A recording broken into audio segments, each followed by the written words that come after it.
The Velveteen Rabbit. A soft and fluffy velveteen rabbit lives in a boy's room. Each boy opened the toy box and picked up Veleteen Rabbit. And Velveteen Rabbit was happy. Then newer brighter toys came into the toy box. They had special tricks. Some could move when the boy pushed a button. Others bounced high. Well, we didn't. Rabbit had no special tricks on buttons. No wonder the boy started to choose these other new toys. At night when the toys were back all in the toy box, the other toys talked with pride about the fine things they could do. Velveteen Rabbit has quite. There was no much to say. Only one other toy in the toy box was like Velveteen Rabbit. Cowboy Horse was also a soft fluffy toy, but he was old. Most of his hairs was worn away. Cowboy Horse said to Velveteen Rabbit, "Software like us are really the lucky ones. We get loved the most, and when soft twice, yet loved and loved we can't become real." "What is real?" said Velveteen Rabbit. "Being real is the best," said Cowboy Horse. "You can move when you want to move. When you are real, if you are loved, you can show your love back." One day Nana, who took care of the boy, flew open the lid of the toy box. She said in a busy tone, "Oh dear, that talking doggy is missing. I must find something is for the boy." In a second, Velveteen Rabbit was plopped down onto the bed with the boy. This began another happy time for Well-Written Rabbit.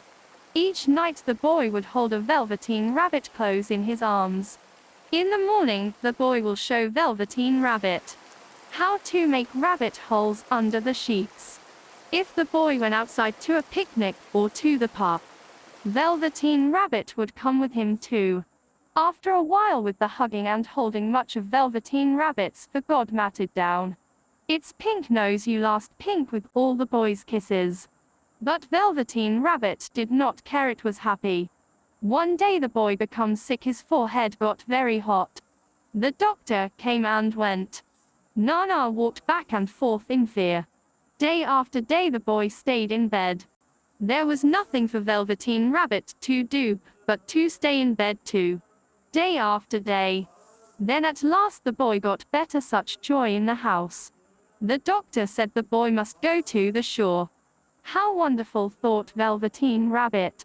Many times the boy had talked happily about the shore and told to its white sands and big blue ocean. "What about this old bunny, Nana?" asked the doctor. "That all things," said the doctor. "It's full of scarlet fever germs.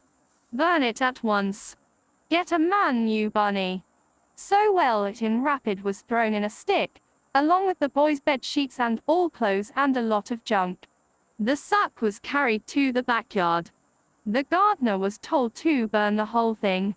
But the gardener was too busy with picking the beans and peas before nightfall. So he left the sack behind. He said the sack was not tied at the top. And Velveteen Rabbit fell out. The next day when the gardener picked up the sack to take it away to be burned, Velveteen Rabbit was not in it. Then it started to rain. Velveteen Rabbit was said so far away from the boy. Never again to be nice and cozy together, and now soaking wet. A tea fell from Velveteen Rabbit eye over his cheek. It plopped onto the grass. All at once at the spot where the tea fell, a flower grew up when the bud of the flower opened. A tiny fairy.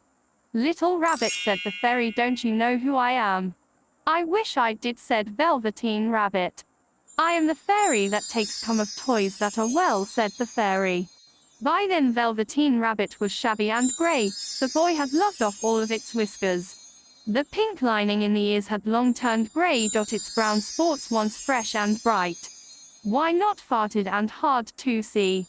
"It is time now for me to make you real," said the fairy. "I think I remember real," said Velveteen Rabbit. Now, what was it Cowboy Horse had said? "Oh, yes, when you are real, you can move when you want to know. If you are loved, you can love back." With one touch of the fairyland.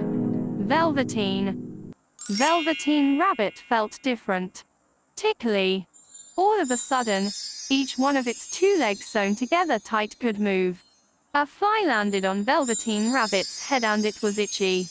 As quick as a wink, that foot was up at the Velveteen Rabbit's head to scratch it off. So this is being real. I can move when I want to move. I will show you some new friends, said the fairy. And the fairy took Velveteen Rabbit where several rabbits ran and hopped about. Soon they were all great friends. Time went by. The boy was back from the shore. He was all better now. One day the boy went to the backyard to play. From the trees nearby, a few rabbits hopped out. One rabbit was brown all over, and another one was all white. A third rabbit had brown spots, most of them faded. That one hopped the closest to the boy. The boy thought, why, this rabbit looks just like my old bunny that was lost when I was sick. I loved that bunny. What he didn't know was that it was his very own bunny, come back to see the boy. For he was the reason the Velveteen Rabbit had become real. The end.